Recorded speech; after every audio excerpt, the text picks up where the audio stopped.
Darwin Nunez, Dan, he has that miss, the one that he toes past the post. Yeah, I remember it. And I think if he does that at this stage of last season, I think his head goes.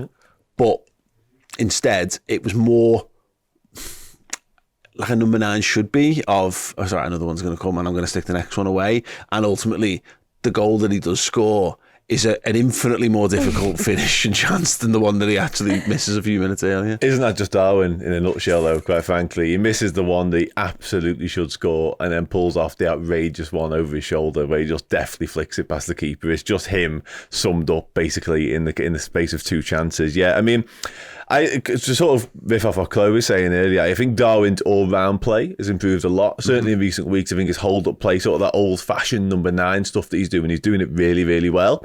And it's clear to see that there have been improvements in him as a footballer since he arrived at Liverpool, because I think the times last year it was almost as if it's like when Cody Gakpo comes in, he kind of shines a brighter light on this, because if Darwin doesn't score in games, what is he bringing to the party? Essentially last season. Whereas now in recent times he gets his goals, but also he's offering all this other stuff as well, and that's massively important. Well, no, I was talking to my dad about it yesterday, and he was saying it was just great traditional number 9 play from him. You know, he's getting up and he's not just like flicking things on or you know, it's not quite, he's controlled heading it to people to bring people into play. He's like chesting it into people's path. It was one of those things, and I came away from it and all I could think of, I've watched a couple of bits of Man City games recently. And I know I'm not going to bring up the tiresome Haaland, Darwin Nunez comparisons, but it's more like as a number 9, Erling Haaland misses all kinds of shit, and he looks really stupid when he does because he's massive and he's just an awkward looking human being. But he's never asked, because he knows when one really comes to him, he's just going to bury it. And I'm starting to feel like, I feel like that way about Nunez, but actually Nunez feels that way about Nunez as well. Yeah, well, absolutely. I think confidence is a major factor in what we're talking about here. I think he's got a few goals under his belt already this season, and he is just living off that. And that yesterday was living proof of that, because like you say, he misses the one, but it doesn't seem to get to him. Whereas I think previous incarnations of Nunez, you see a different man for the next 10-15 minutes. I mean, fortunately, you don't have to wait that long for the next big chance, because it is a matter of minutes later. But what was so frustrating about the first one, obviously the score is 1-1 at the time and the game's on a knife edge, and you don't want that to be the moment that defines his performance. You don't want to, because I think he's already seen Jota and Gakpo warming up. He's probably thinking, oh God, I need to do something big here. And then he misses that, you might be thinking, oh no, my time's coming. And that wouldn't have been fair, because performance deserves better than that. But that build up for what could have been that Darwin goal was exceptional. Like the patience and the precision that there was. And then we find the space, and Darwin's movement's really good. And then obviously he misses at the crucial time. But the goal itself, I mean, the pass from McAllister, like I was really impressed with McAllister generally yesterday, because I've been, I don't want to say critical, but I've been questioning him as a 6, because I don't know if his defensive instincts are there necessarily, but what he is good at and what we signed him for is that type of stuff, because that pass is just phenomenal.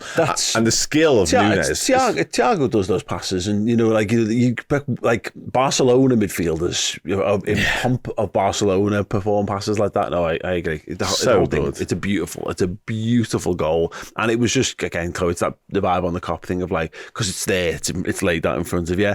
The one he stabs past the post is like I'm in line. I'm in line with that. So you're like, oh Christ, mate, that's a thing, isn't it? But you know, he keeps going, he keeps smiling, and yeah, the finish is just it's outrageously good. That's just a number 9, absolutely loving life in you know, and absolutely flying in the role.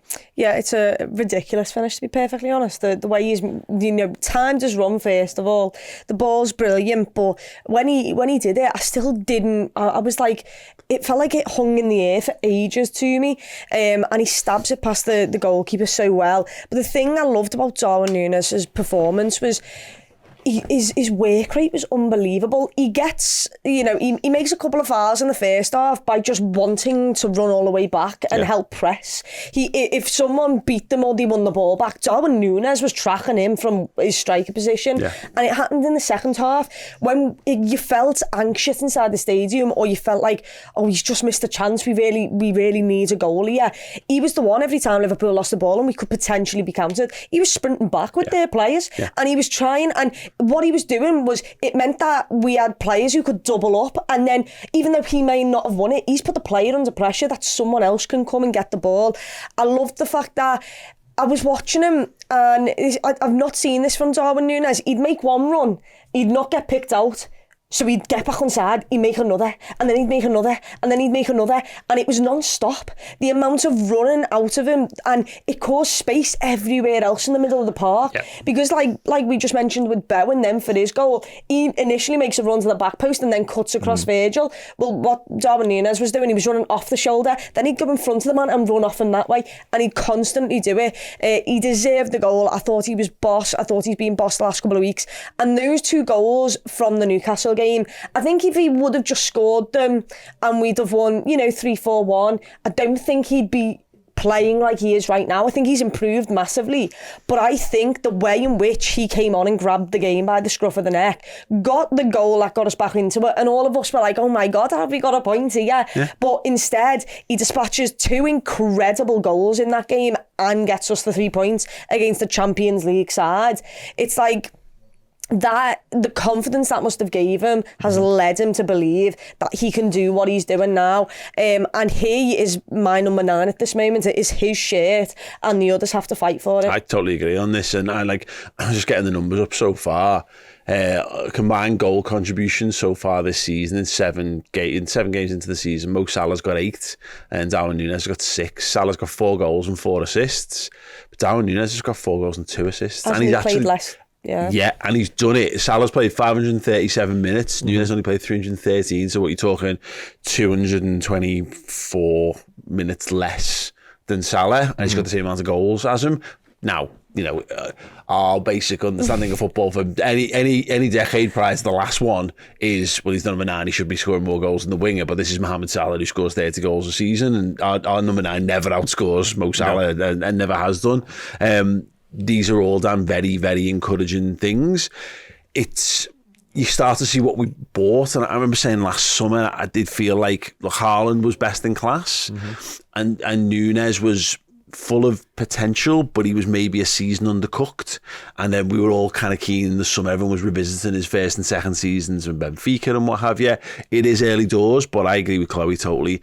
I'm not sure how Gakpo gets ahead of him at the moment. Because look, if you're coming in the team and you're scoring goals and getting assists, well, you wouldn't take that person out of the team. No, you can't at the minute, no. And we all know how much of a fan of Cody Gakpo I am, but I think at the minute it absolutely has to be Darwin Nunez's shirt. And it's not just his goal involvements that he referenced. That's obviously a huge part of what he's doing, but it's all around play at the minute. Chloe sort of references his work rate, his endeavour. I've never questioned his desire to work hard for the team. That's never been an issue. It's sometimes just been his understanding of how he should work for the team. Yep. But he looks like he's got that at the minute. Yeah. So it's a no-brainer right now. He has to stay in the side. And I think he's the full package in terms of what you want your number 9 to be. I've got no question about that whatsoever. And we've seen that firsthand at Anfield when he played for Benfica, because that was one of the greatest number 9 performances I've seen for a long time at Anfield. He was just, no one could get near him that night. Virgil van Dijk couldn't deal with him. Konate couldn't live with him on the other side. He was just a nightmare. Really, really difficult to sort of pin down at any point. And we're seeing that now. And we're seeing it sort of the advanced version of that as well, because he's a little bit older, he's more mature, he's worked under Jurgen Klopp, he's working with some of the best players in the world. Yeah. So he could be the full package. Now, he's still a little bit rough around the edges. We've seen that with that miss yesterday, and he can have his moments whereby you think, come on, Darwin. He still needs that little bit of refining. But if last year, if we were sort of like 60% of the way there with him, let's put it like that, now I think we're more like 80 to 85% of the way there with him. Still not quite done, but it's a marked improvement, and it's really, really exciting to see, because as a footballer, as a specimen, we always talk about Haaland being that sort of, if you built a striker. Darwin Nunez isn't far removed from that. He's rapid, he's 6 foot plus, he's good in the air, he gets about, he's got the lot. He just needs to calm down a little bit and refine it. I also think it helps with the players that we've also brought in who's he's taken a liking to. I mean, Luis Diaz is his best mate. Yeah. You've got Alexis McAllister. Surely everyone's seen the video of him just with his arms around both of them at full time.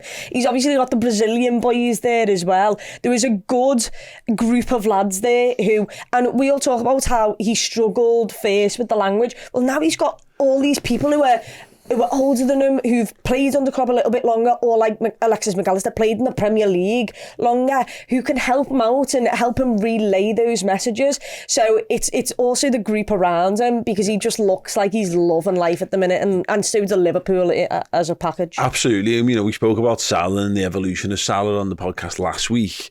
It's a bit, getting shades of their relationship is a bit like The Undertaker coming toward the end of his career and doing a job for the next great, you know, star on the way up. You know, you make that other guy look good, and Darwin's desperate to make Salah look good as well. He's desperate to give him the ball just as much. And yeah, it's again, early doors in the season, but there's not too much more you can ask for, and it feels like more will come. You know, he's only going to get all those things that he does. He's going to get better at. He's still young, he's still raw. Those edges will get sanded off, and he took it, and all the lads did. He go back to that feistiness. They took it personally.